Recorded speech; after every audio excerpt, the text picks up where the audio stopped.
So, we are here again. I won't hold you for long because you can see the title here and we'll soon find out what it all means. So, I'll hand it over to you so we can start. Thank you so much, Indrek. So this is the third and last lecture for me here in wonderful Tartu. And I will try to knit together some of the themes that we have been discussing, although there have been many themes that we have been discussing. So perhaps explaining the title, Between Transmit and Transform, and that is one of the subtitles actually in my book that I am writing, pointing to this situation with this piety group that I have been working with, is that their self-definition is very much transmitting, leaving over, arguing for continuity. But of course, every transmission is also one kind of transformation or other. Nothing can really be the same because it's deployed in new environments, etc.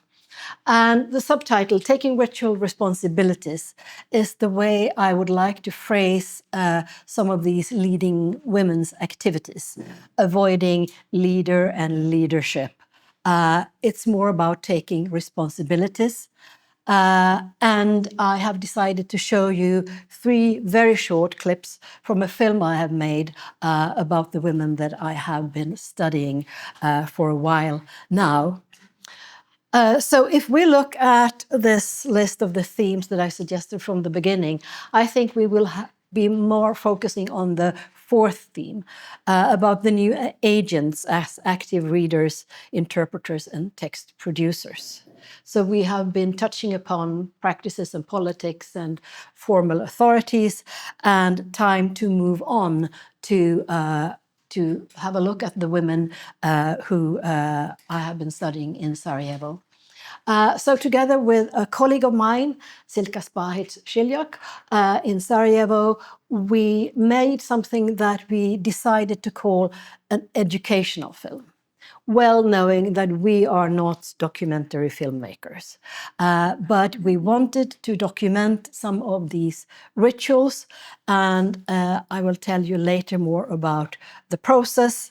But we were really keen on editing together something that could be used for university education as well, hence that phrase of the film. And on the picture here, you see 2 of the main characters in the film, 2 elderly ladies that now have both passed away, sadly, but they were really the focal points among these activities, representing tradition way back, passing it on to younger women who took over the ritual responsibilities. And in much they are the main characters in this film because younger women are referring to them. They join younger and elderly ladies for taking these responsibilities at various meetings.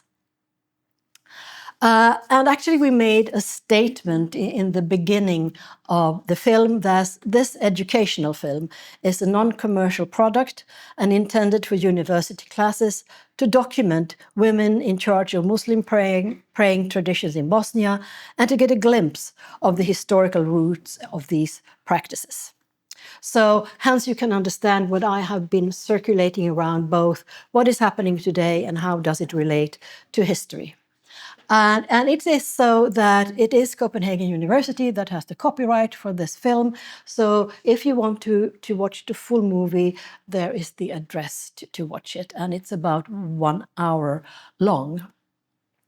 It's also a combination of both interview with women of different generation in combination with film clips from various kinds of ritual, trying to put them in connection with what the interviews tell about. So there is, let's say, 2 lines that we try to cross, both women's access to Islamic education as well as the ritual practices that are, of course, inspired of, dependent of these various forms of education. And here's just a still from the film, where one of the young women who for a long time trained under these two elderly ladies that I showed, she says, our older colleagues are like large encyclopedia full of knowledge that is not available anymore. And I think that quote tells a lot about how the younger ladies look upon the elder ones and their knowledge. And so focal point is on ritual commitments. Because when I came the first times to Sarajevo with the intentions of doing something with women's rituals around 2013, I had a conversation with my colleague Zelka saying that, of course, these rituals must be well documented. I mean, they are so unique, they are so typically Bosnian. And in Yugoslavia, there was a record company called Jogoton, and Jogoton documented everything, from herdsmen playing the pipe to Yugoslav punk, etc. You could find anything in these old recordings. And she said, no, there is possibly one record that could deal with this, and it's very, very little in the archives. So my aim from that moment was to get funding both for a research project and means to make a documentation of these rituals. So it ended up being a lot of documentation and a large collection of full rituals. And we were very keen on both documenting the prayer meetings as such, but also the social activities in the beginning and afterwards, because they constitute a wholeness. There's also this discussion about genre that we have been touching upon several times. What to choose for a meeting like this. And as you will see in the first film clip, it's very much up to the woman who has decided to organize a meeting of this kind and the intentions she has with this. Is it a way of commemorating the dead in the family or those who have passed away, the family at large, as it is in the case that we will watch? Or are there other reasons, joyous or sad or whatever? So the organizer has some kind of influence, primarily also by choosing women known for certain skills. And the way she combines these skills, of course, influences the character of the meeting she is arranging. And there are two kinds of rituals that appear again and again in my material. And they are in Bosnian called Mevlud and Tevhid. And those of you who are into Islamic studies, you know about Mawlids. It's a special holiday in the Islamic calendar where you celebrate the birth of the Prophet. One distinct festival during the year. These celebrations have been contested in Islamic history at large. Are they within Sunnah of Islam? Is it too much? Is it things that have been added to tradition? Are they too influenced by folk culture and local culture? Very often, very colorful, more like a street festival if you go to Cairo, for example, but also been the very ground for writing poetry, songs, having grand scale meetings. So a Mevlud and that is also, again and again, an Ottoman tradition. Mevluds were also and are also practiced in Turkey today and was in the Ottoman Empire as well. In Bosnia, this is combined with a special kind of memorial service or commemoration service called Tevhid, and that is Tawhid, of course, unity, one of the key Islamic theological concepts. And these two genres, if you look at them, if we look at instructions for how to organize them, with the texts proper to recite for an occasion like this, we can see as text types, so to speak, they are very difficult to distinguish. In practice also, they go, I mean, they are combined. If anything, everything is entangled in these days, but if anything is entangled, these two text types are definitely so. And you can also see or hear in the first film clip that the woman who is organizing, she is talking about Tevhid as something that is within the Mevlud service. So here we'd to jump over to the first film clip, which is a short part, sort of in the middle of this film, and we hope that the loudspeakers are with us here. You can also see a little bit how we have been working while editing the film.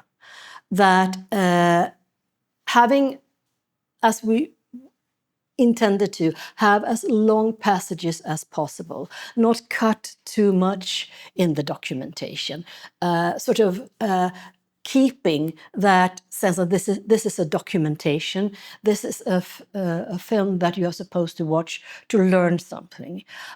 We both almost developed an allergy against all those films when somebody says travel, and then you have to see an aeroplane lift, even if that is connected to the theme or not.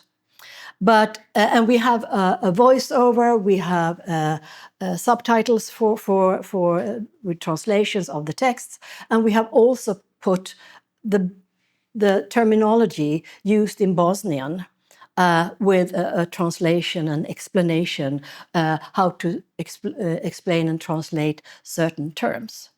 The question is, of course, is this irritating or is this educational? We also had a long discussion with a colleague. Why did we put this in Bosnian? Why didn't we use the Arabic terms? And then, of course, we fully realized that producing an educational film like this or a documentary, of course, every step you take, there is someone who is having an opinion of this. Why are you showing this and not that? Why are you emphasizing the Bosnian terms and not the Arabic terms? So while working to put together, I think we have between 60 to 70 hours of film, trying to cut this down into, with the help of a professional, into a 1-hour film. We also realized that we made choices all the way. Sometimes very conscious, and we discussed them, and also coming back to it when editing, of course, a reminder, as when you write about materials that you have collected, that there are so many choices, and you think that, oh, this was outlined, I had discussed the issues with my colleagues and friends, etc., but still, the choices you have made that sort of are impossible to take back really stands in front of you when you are trying to edit a film. I think you got a taste of it. With this, I would say, experienced organizer of a Mevlud gathering, who is not a wealthy woman, but she saves up during a full year to be able to offer this honor to her deceased in her family, but also, of course, to the guests who are coming to see her. One thing that we could note is that she's referring to the old days, sort of vaguely, when did they take place, and that she conceives that Bosnian translations are new. Actually, they are not, but she connects them to present times and then refers to that, Ottoman Turkish and Arabic is better, although she doesn't know these languages. But she has a relation to those texts through the melodies and the rhythms. It's not about texts in the way that we think of translating them from one language to another. I don't know if you noticed the long prayer beads here and also in the film yesterday. Something quite specific for Bosnia. And as you can see, we imagine that a prayer bead is something that, they are sort of clicked one by one, and you say a certain prayer, both in Christian tradition, in Muslim tradition. But here there were these extremely long prayer beads that were sort of just shuffled between people, not one pearl by one, more sort of establishing this circle of praying people, and very tactile, very concrete, and also very much loved to be people place themselves in order to be in the same circle as people they appreciate or feel close to, etc. So these rituals are about texts, they are about music, they are also about very concrete things. There was a zooming in on a very precious collection.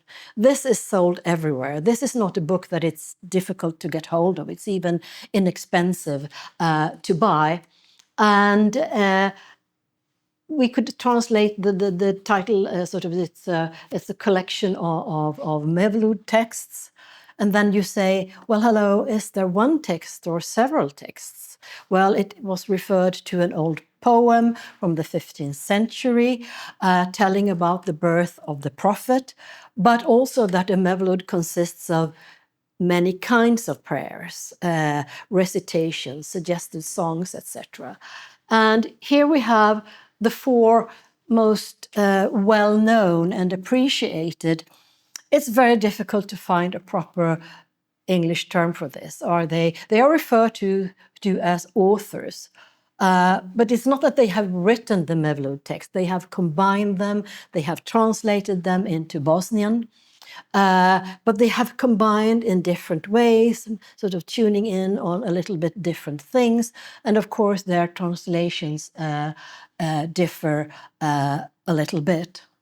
The last name, Reshad Kadic, he produced his translation and, let's say, edition of and combination of Mevlud texts already in the 60s. It was then a small print, but it became very well known. It also became, let's say, a significant moment in Yugoslav Muslim life, because he could show that old-time traditions, like these Ottoman prayers and poems, also could be translated into modern Bosnian, giving people access to these literary traditions. And they were spread, they were copied. In the 70s, there were more prints of them. And I have several testimonies from people being young at that time, that it was such an event that in Yugoslav culture, when everything was unity and brotherhood, and these, let's say, local and religious special identities and traditions they had no place in public life. All of a sudden, people could read, whether they practiced them or not, but this was Bosnian literature that referred to Ottoman heritage. So just the names of these various Mevlud collections sort of carry a lot of emotional things about history, stories about how grandfather came to read this when he went to the gymnasium, etc. So these are not neutral names, so to speak. They are full of historical references and very much used today. So the women that are in charge of this, they're called the bulas, an old name for being a teacher. Not so much a leader, but a teacher, someone who can draw from these resources, who can share experiences, and also have, let's say, the status, the courage, the inspiration to both teach and preach. Teach in the sense of learning basic Islamic knowledge, but also preach, being interpreters or commenters on issues that people's worlds are full of. So there is also something about not only the commitments, the choices of genres, but of course also the educational background. And this was essential when making this film, not only to document what is said and sung and combined, but also see that in the contemporary world, let's say the conditions for how to get Islamic education, the opportunities are of course very different than if you speak with an elderly person. And it's important to emphasize that the educational background can be both formal and informal. And I think I said to you that because of the religious schools were closed under parts of the Yugoslav era, but opened up in the end of the 70s. It has also been much more streamlined. So young women who go to these programs and get a diploma, they are. I mean, there are more women with formal Islamic education than ever. Still, many of them also feel disconnected from these traditional ways of praying. We shouldn't say that formal Islamic education is one thing and informal is another, and the one is for women with higher education in general, and the other one is sort of more local and private. She's a very good example how these things merge together. That what you learn in the official, the public Islamic school is not necessarily the same as what she has been taught by these bulas, these elderly bulas. And she now proudly calls herself bula. She is sort of really the heir of these two ladies, and she pointed to this Aisha Hanuma as her prime teacher when it comes to these rituals. So you can get a sense of how important these two elderly ladies on the cover of the film have been to the young women. And you can see this from a snapshot here, and it's sitting behind one of the other elderly ladies, and that this has for many years it was this communication between it's not, I think I'm almost 2 or 3 generations between them, but it was about learning and understanding, the elderly giving the younger this informal education, but also the younger ones adding to this kind of gatherings with new issues, newly written ilahiyas that use the old melodies, but with new texts, with new issues being brought up. So I would say that talking about educational background, it is about the informal and the formal, and it's also about the historical aspects. Having a certain kind of awareness, why it is of importance, which of these editions, translations that you use, what kind of signal do you give by using certain forms, how you combine things, and also how these younger bulas have added aspects and themes that were perhaps not there before. So this is an attempt to summarize what various forms these kinds of meetings can take. We should not look at, because in these meetings there could also be formal sermons. Perhaps only guidance, but it's also the opportunity for women to preach. So I thought that I should use the last part of the lecture to talk about, well, how did we get here? How did we get here making this educational film, and what was the purpose and what was the strategy when doing so? So I call this session From Texts to Moving Images and Back Again. Because, of course, my knowledge of this was from the beginning reading knowledge, that I had heard about these rituals. I had read the song texts. I had heard about this ancient poem that is so frequently both recited and commented on during these meetings. And it was quite a step to go into the moving images. And of course, my situation now is that I'm returning to the texts. I am about to finish the book about these ladies. And how do I produce a sensible text that represent them well? At the same time, is it possible to show what meaning these rituals can have in individual women's lives? Why is it important to attend meetings of these kinds? So there was a project at the core, my interest in women's meetings, that I thought would be quite similar to what I had experienced in Turkey. And then sort of diving deep into this rich resource of literature, music, and songs that were quite different from what I had encountered in Turkey. And also this need for documentation that, of course, took so much more time than I had ever expected, but it was very rewarding, and I don't regret it. So it started out with documenting rituals. So I would say easier said than done, because if you want to document rituals, you really come close to people's lives. I mean, you must have some kind of invitation. You must be able to explain your purpose. What do you want this for? Who are you? How come your interest in this? And this would not have been possible to do without my colleague Silke,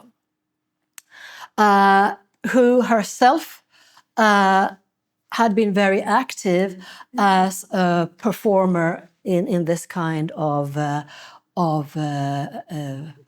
prayer meetings, gettings together, etc. Also in the choir of the madrasa of Sarajevo. So it's about having contacts. It's also about gatekeepers. And those of you who have done fieldwork know that this is absolutely essential. Because with one contact, you also perhaps close the door to another one. So, I mean, this is a network of people, and you have to navigate carefully in order to grasp who is connecting to whom in these environments. Silke today is a university teacher. She's also very active in an NGO, active in various reconciliation projects that we mentioned earlier. But she knows the tradition from the inside, and she's also an academic. So I was so lucky to get to know her. So having someone who is a cooperation college, who is both an academic and an experienced practitioner, I would say is very unusual. It's something to wish for, and I'm happy that I could have that. Because, yeah, as I said, gatekeepers are important, and we were also lucky to be able to follow these elderly ladies and the networks around them. No. So I would say that in the preparation process, it was important to be clear to those who would be the interlocutors, not once, but at several points. I think that being able to return to Sarajevo was also absolutely crucial for this process. Not just coming there, explaining wishes with great enthusiasm, a wish to film, but also trying to explain this, returning, and then after a while start the filming process. Well, of course, there was one little detail here. funding. How do you find funding for a kind of a documentary film or an educational film? And I was so lucky to be part of a project in Norway, funded by the Norwegian Research Council, that gave me this opportunity. Otherwise, we wouldn't have had 60, 70 hours of documentation. And so the filming process as such, well, when we planned and when we discussed and when we met different women who were active in these circles, I sort of all the time imagined, well, of course we will have a female filmer. I mean, anything else didn't work in my mind. And we had a contact, and that failed because she was moving abroad, and you can see, etc., etc. And then Silka says, well, I have a man here who has been filming religious celebrations in private homes, big Ramadan parties, etc. Maybe we could ask him. And I thought, no. Finally, we have the funding, we have the contacts, we will spoil it all by coming with a man to one of these meetings. It turned out that I was completely wrong. This was a man, a young man, or youngish, who had experience of these kinds of rituals from his family. His grandmother used to be an organizer. His mother went to these kinds of meetings. He knew exactly what was going to happen here. And once again, also being lucky during field work. I mean, these good sort of surprises that you get during field work. He was Mr. Invisible. He knew exactly how to move around, how to be polite, how to explain to people. He was perhaps better to explain our intentions than we were, because he could do it in such a natural way. So here we took in actually a man in a completely monogendered environment, and it worked out. I wouldn't say that it always would do so.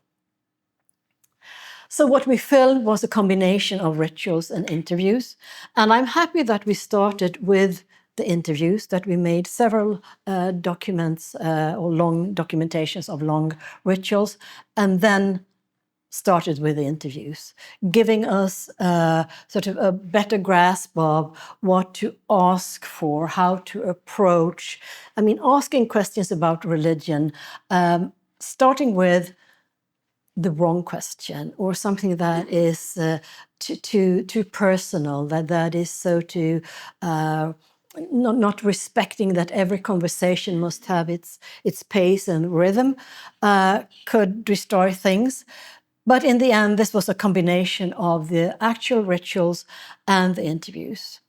And we also made this choice that the ritual documentation is without comments from the participants. It is about what is going on in either a private home or in a mosque in terms of interaction between people, but not having any filmed conversations there. Since we also thought that that would also be a break, or picking out certain people that I want to talk to you. So that documentation is about the rituals, and also that the interviews should not be about the rituals. That is, that the ritual performance is then and there. The interviews were about the educational background of the women. Of course, they spoke about the performances too, but it wasn't us asking about the ritual.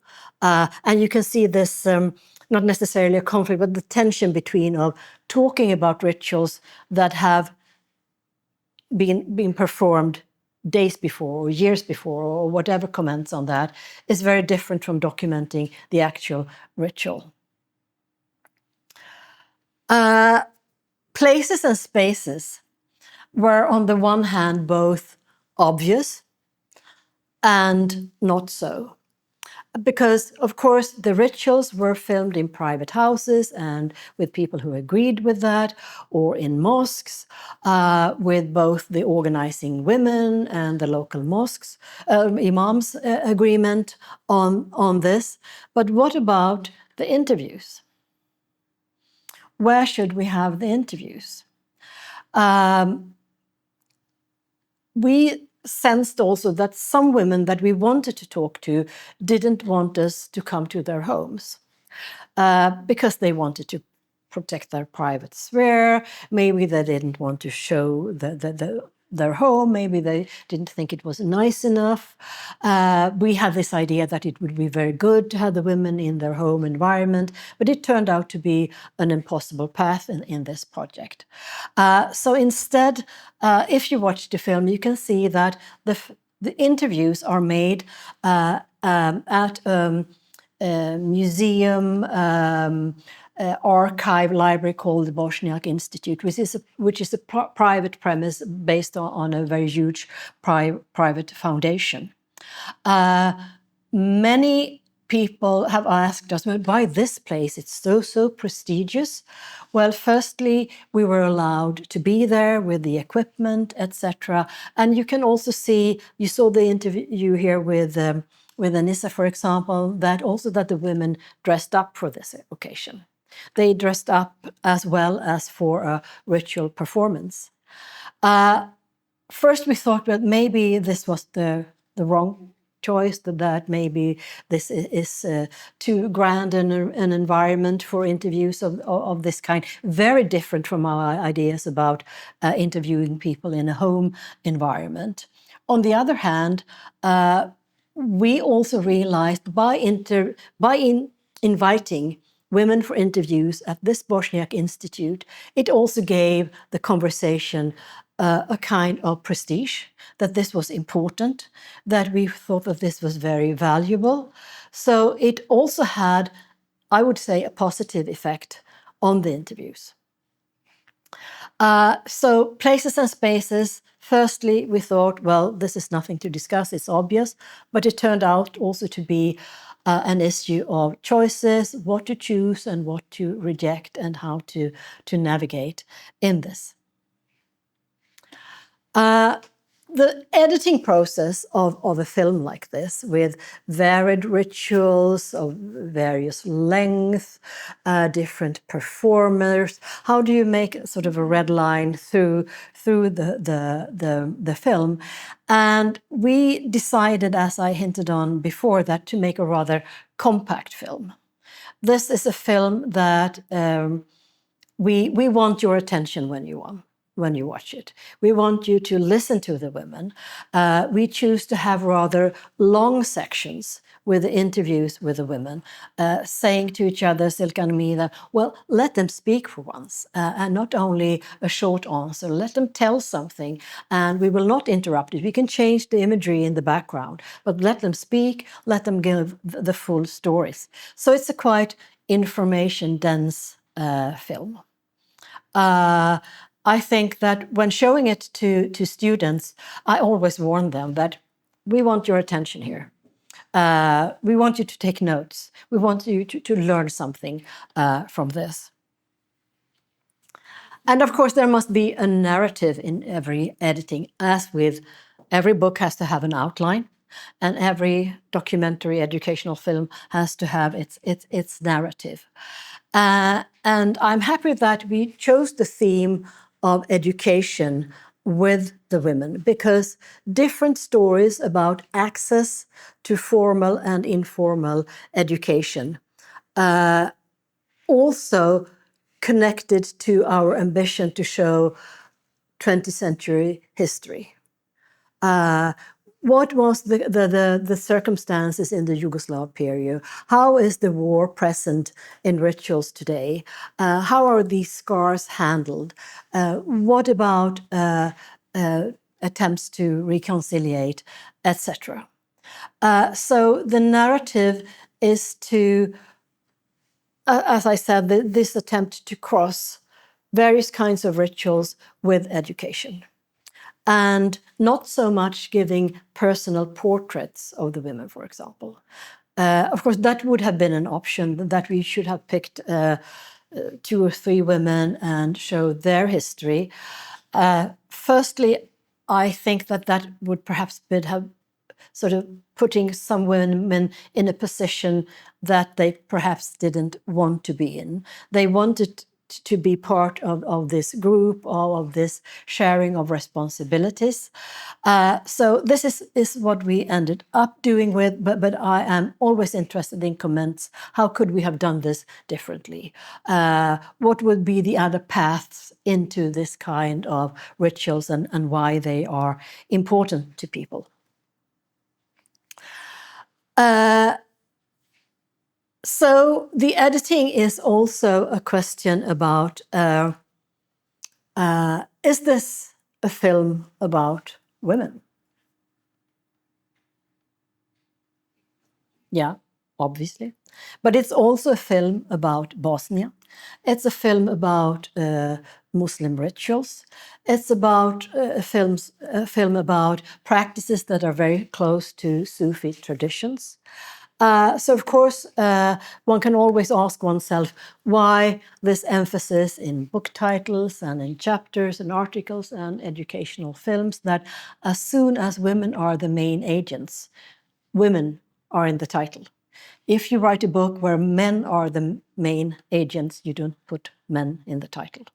So how do we steer your interest by putting women in the title?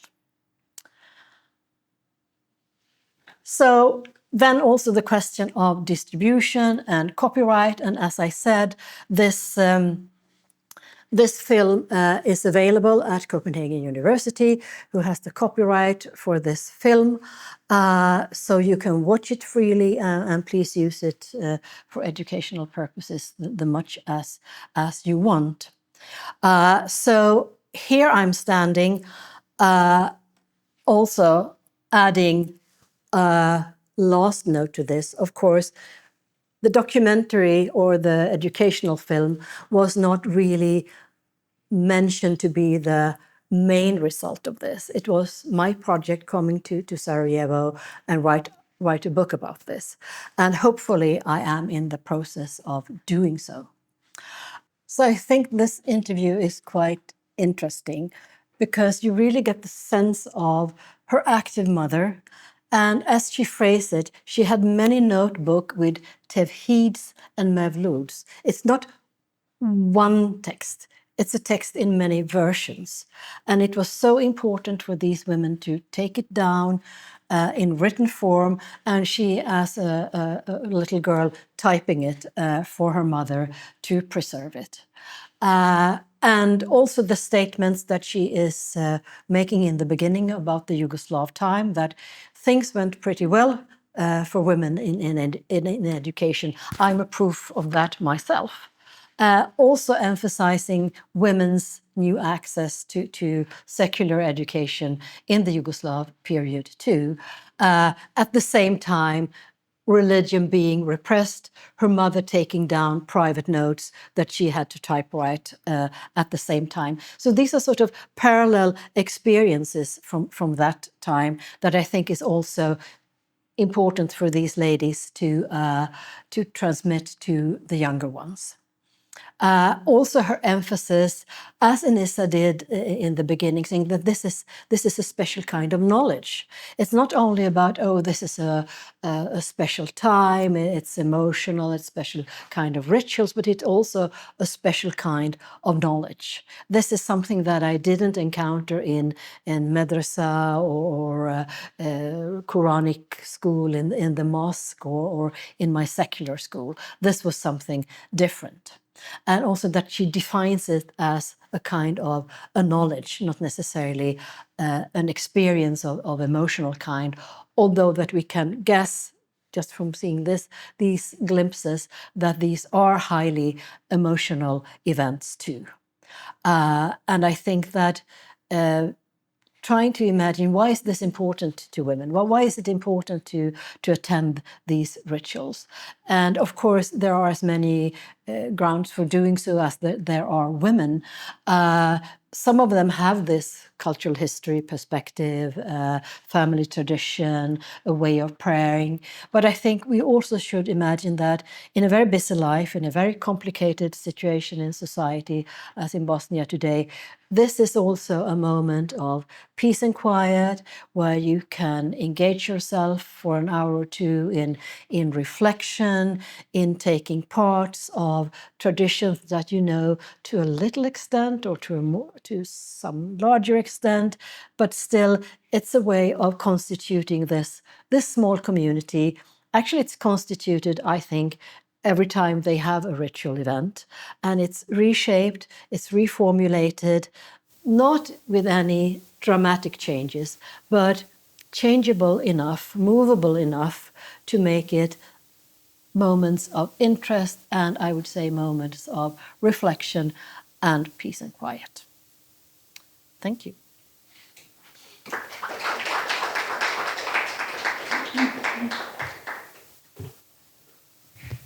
So today as well we have some time for questions.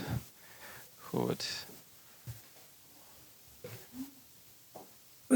Thank you very much for these lectures. I wanted to, you mentioned that these women are also sharing some thoughts during these gatherings, some spontaneous sharings. I wonder what kind of discourse is these sharings? Do they share some issues of their private life, or is it more like philosophical issues about their relationship with God or ancestors, or what kind of issues do they discuss there? And other question that I have, that we here know very little about the society of Bosnia, and could you please open a bit wider? What is the position of Islam and women in general in contemporary Bosnia's, I don't know, imagery, or how the Bosnians want to see them, or what is the situation and the society? How's the life there? So, thank you. Thank you. Two big questions. I would say about this, I mean, this is really an important question about the themes when sort of discussing or teaching, preaching during a prayer session like this. I would say neither private things, nor I would say specifically philosophical questions, but I would say something in between, that of course it's not anyone who speaks during a session like this. I mean, not that it is forbidden. If you compare to, let's say, Friday prayer in the mosque, I mean, it would be unthinkable that somebody raises a hand while the imam is preaching and asking a question. But this can happen here. I think it's more women who have, for a special occasion, been appointed as those who take, let's say, a lead of the session, that sometimes well prepared, sometimes more spontaneous, take the opportunity to discuss things that are of, let's say, of general interest. Not in this situation bringing up what is deeply personal in that sense. Although I would like to add that after a prayer session like this, of course, tea and good things are served, then there are opportunities to approach women whom you trust, whom you think have similar experiences, and then also women can be quite principled in their questions. They can bring up something that you imagine could be something very personal, but also that they phrase it in a more general kind, I would say. So the speaking parts of sessions like this, it could be more of a sermon-like discourse, making something that the speaker is directly referring to as an interpretation, either from something that is said in the Quran, in the Hadith literature, or it could be from the songs sung. You remember one of these Sufi teachers from the Yugoslav area, Strick, who really emphasized the importance of the songs. Or it could be as a comment to something that is going on in society that is unjust or unfair. That could also be an interpretation, a comment on what is happening. So sort of changing slowly from a formal sermon to something that is more teaching of a general kind, where I would say moral issues, ethical things, how to behave, how to be proper, and commenting on some things outside the circle that is wrong, never ever pointing to a person present, I would say. Yes, one of the women here commented on, it's not necessarily so that women have a stronger position in Bosnia today than they had in the Yugoslav era. Of course, there's a dramatic shift in society, and some people, or some women, talk about a backlash in that sense. I mean, this woman is doing that in practice, saying that I mean, education for women, for one thing, worked better. And of course, if you look at Bosnian society today and the whole former Yugoslavia, but if you're talking about Bosnia here, of course, ethno-religious belonging identity plays a major part in politics, in how people think of society, how politicians formulate their arguments and their rhetoric. So, of course, the visibility of Islam is much more obvious today than it was in the Yugoslav period. Not saying that all practicing Muslims are happy with that kind of visibility, that religion is part of politics, for example.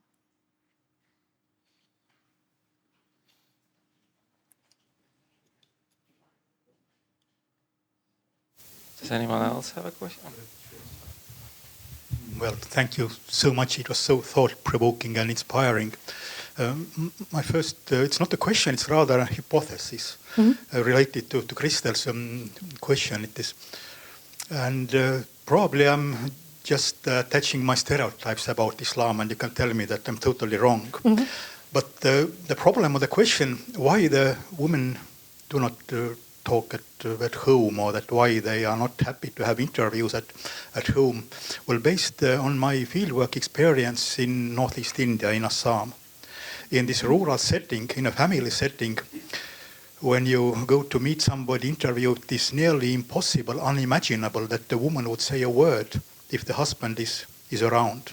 Maybe the only imaginable situation is that there is a widow, the husband is dead, that the woman would speak, but then there is a son usually, and the son's family. So the women are usually quiet.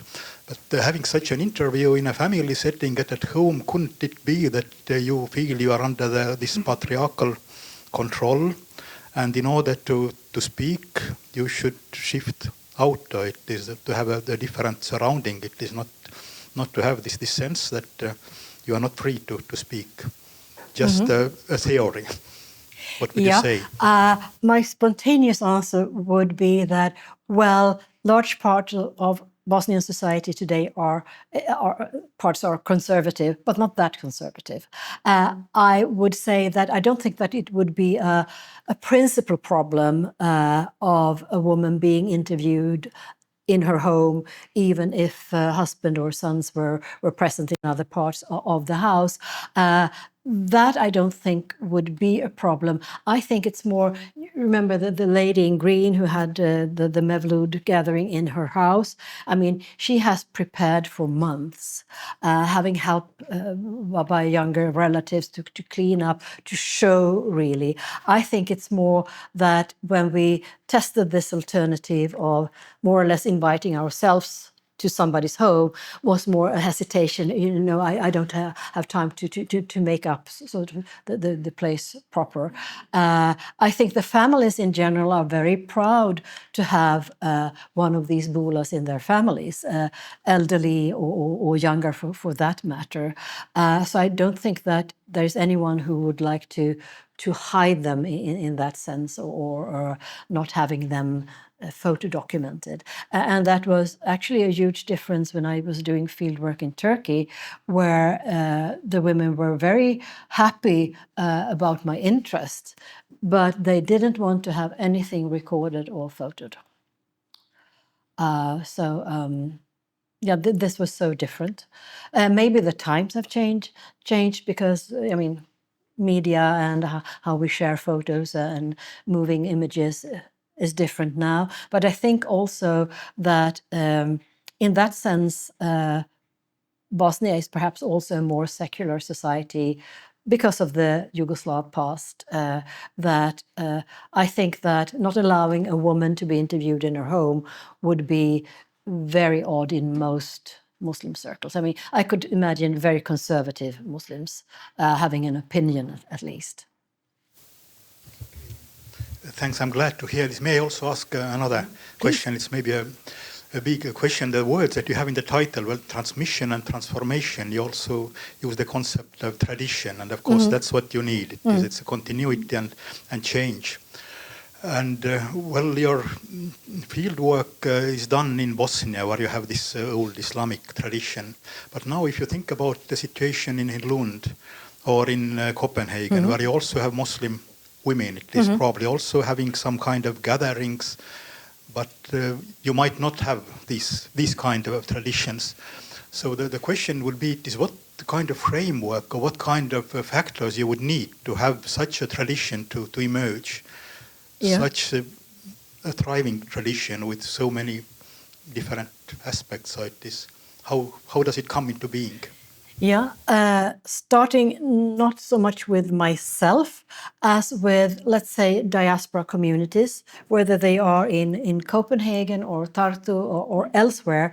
Of course, any group, let's say with an ethnic national background or a certain religious background, find themselves meeting people who interpret tradition in a totally different way. Maybe it's more if not shocking, at least surprising, that let's say other Ukrainians celebrate Christmas in different ways, etc., depending on what part of the country you come from or social status, as it is for Muslims meeting other Muslim groups who celebrate the birth of the Prophet in a different way, are unfamiliar with singing as an essential part of Muslim prayers, etc., etc. And I think that was very much the case for the Bosnians who came to various European countries as refugees after the war, that other Muslims were surprised a little bit by their traditions, both the Ottoman parts of it and as well as this local flavor that it also has, as in these prayers. And I would say transmit and transform, well, there are both pull and push factors in this. I have seen examples of both. Practicing Muslims who become, let's say, more mainstream in diaspora. They go to mosques where the ethnicities are mixed. And of course, both rituals and social behavior becomes more streamlined. But also the opposite, not living in the place you call homeland or where your relatives are from, where you situate your traditions, could also be triggered in diaspora, that you want to continue. This is the time of the year when we are supposed to celebrate the end of Ramadan. Well, we have to bake the bread the way we want it. We sing these songs, and by doing so, also emphasizing a certain both ethnic and religious identity. Because you can see among Bosnian Muslims in diverse diaspora situations, for example, these hymns that we have been mentioning several times, we have this phenomenon that there are the old Ottoman tunes, more or less preserved, but also with completely new texts. The texts are sort of meeting challenges that are present now. or using parts of the old text and introducing new stanzas or emphasis in the chorus, etc.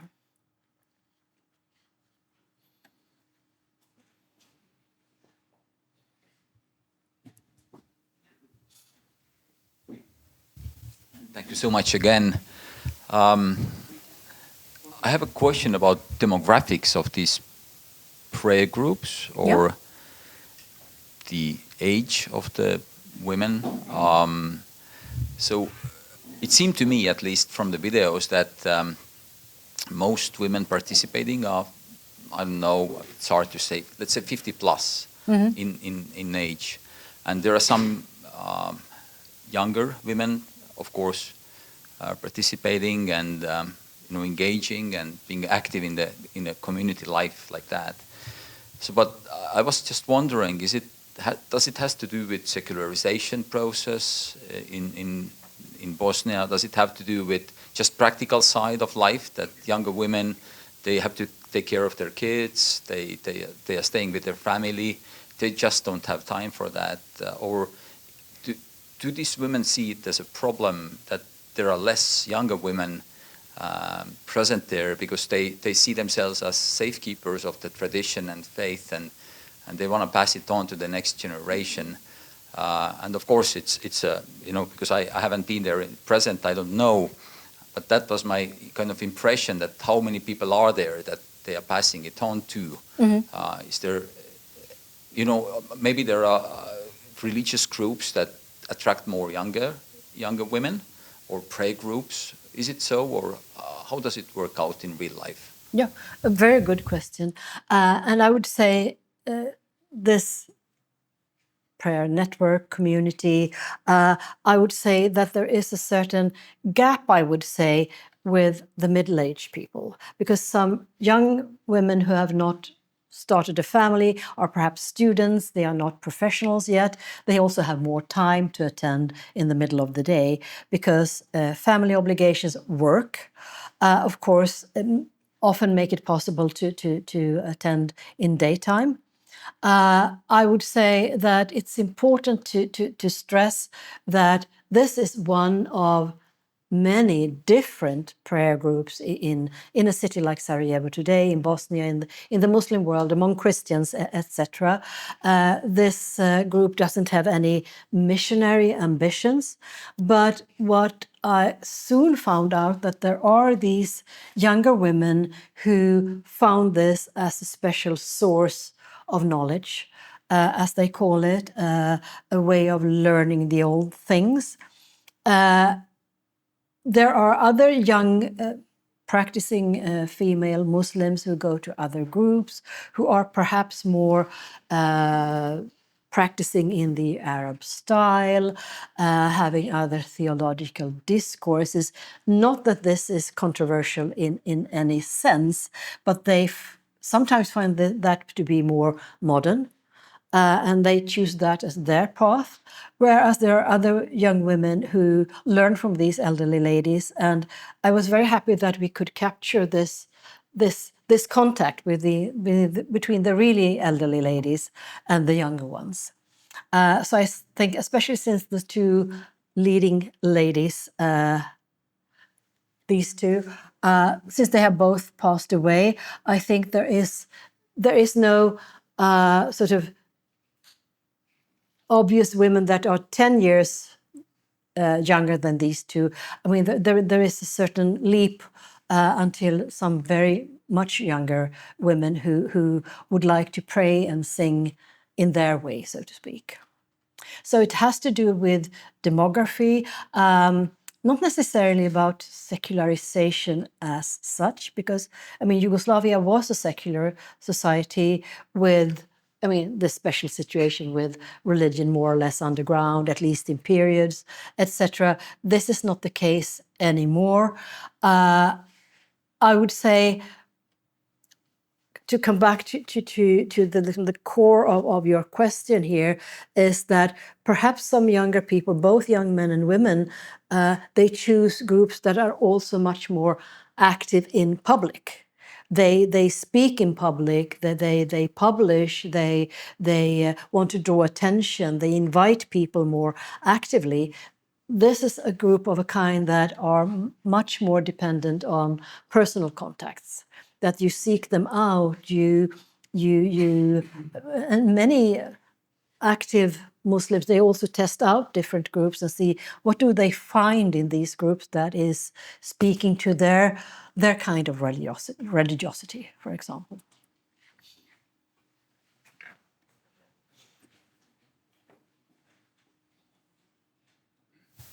I thought I'll ask a question myself Yeah. too, now that we're listened to all the 3 lectures, and I thought I'll ask a more general question. We've been discussing certain specific and historical and aspects, but you mentioned that this is going to be a big book about all these people, and you have such big central concepts also in titles. So, what would you say are, let's say, if this book in a way, or also lectures in a way, will be about these ritual practices, or yesterday we looked at the Sufis, and today and on Tuesday also about these women, what would it be like its more general contribution to the study of, let's say, ritual in general? What should those who are not specifically interested in these women but in ritual as such learn from it? What would they take from it? You have to mention that when you review the book. No, honestly, I think that, there has been so many good books about rituals the past 15, 20 years of different kinds, and especially when it comes to Muslim practices. It's really a rich literature that has been very inspiring, sort of affected me in many ways in my thinking and the way I look at the material. I would say that what I try to do in this book is, of course, I take the point of departure in the rituals. I have less focus on the educational side. It comes as sort of sidelines in some of the reasonings in the book. But I would like to both give, let's say, a full-fledged image, which is difficult when you not have the film, but in words, of the ritual as such, of course. But I do want to combine it with discussions about cultural memory, uses of history, also about this preparedness, this readiness to mobility, that so we don't, or I fall into the trap that I make a very homogeneous picture of what these kinds of rituals could be, and emphasize how they differ in between, how every ritual is sort of dependent of the situation, and that they cannot really be discussed without taking into consideration how women regard history, for example, how they relate to the relationship between the oral and the text, the printed texts, for example. And where did we go here? Yeah. I think if I were to choose among these 4 themes, I would say here, to mark them also, of course, they practice. It's very physical. It's about the body. It's about the room and the spaces. But I really would like that a person who reads the full book would also see these women as active readers. They are interpreters and they are text producers. And this side of religious life is not in conflict with rituals. We would have time for 1 or 2 more questions if anyone feels eager.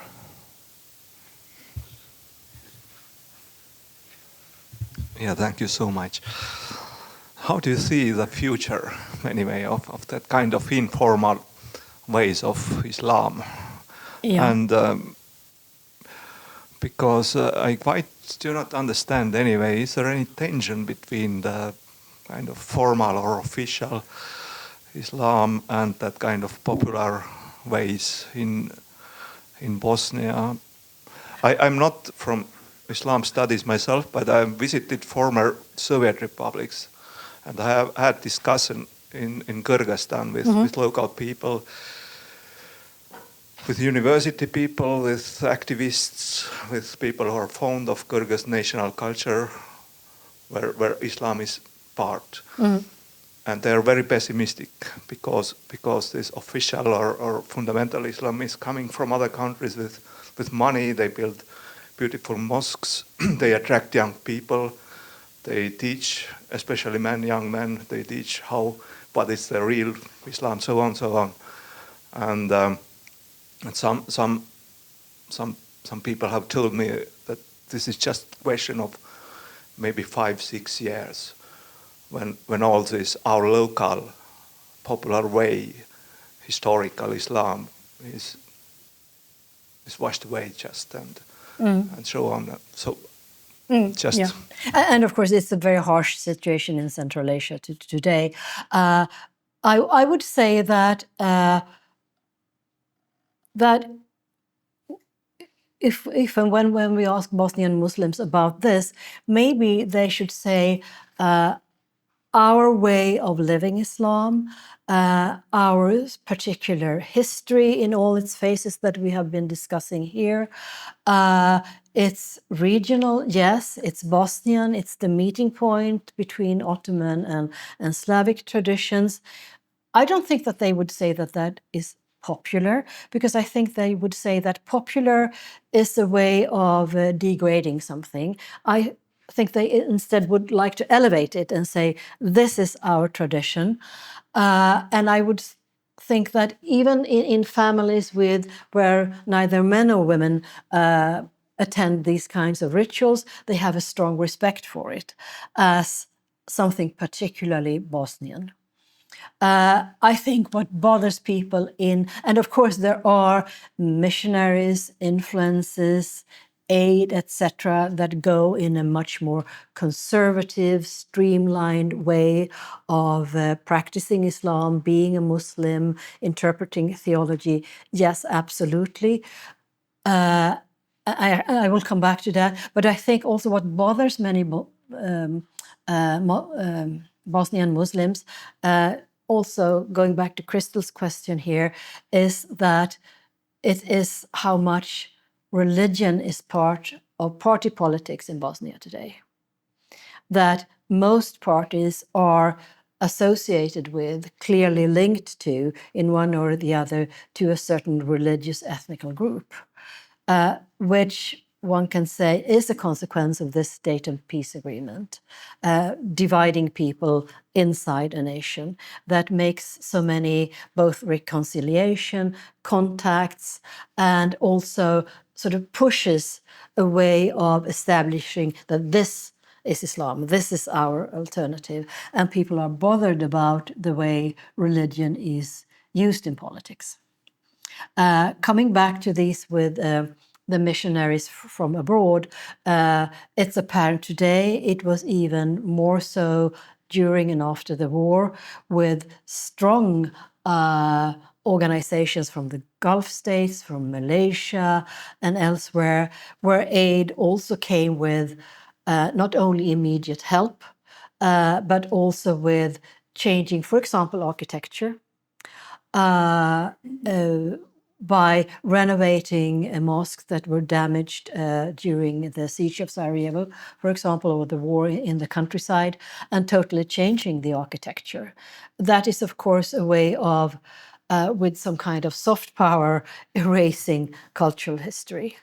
And there I must praise an organization where the Scandinavian countries were very active, called Cultural Heritage Without Borders, that really took pride in restoring buildings from all religious traditions, from all parts of former Yugoslavia. They have also been working in Albania and elsewhere, where the pathos for this came from that erasing, for example, architecture is a very effective way of not only changing cityscapes, the way a city looks or a village looks, but it also has an effect on rituals performed, because they get streamlined there. But I would say that many Bosnian Muslims are also very suspicious of this kind of foreign influence. At the same time, many people can be dependent on the help received from these organizations.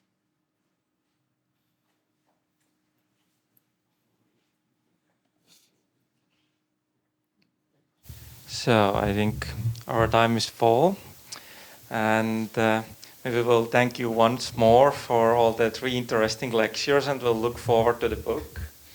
So,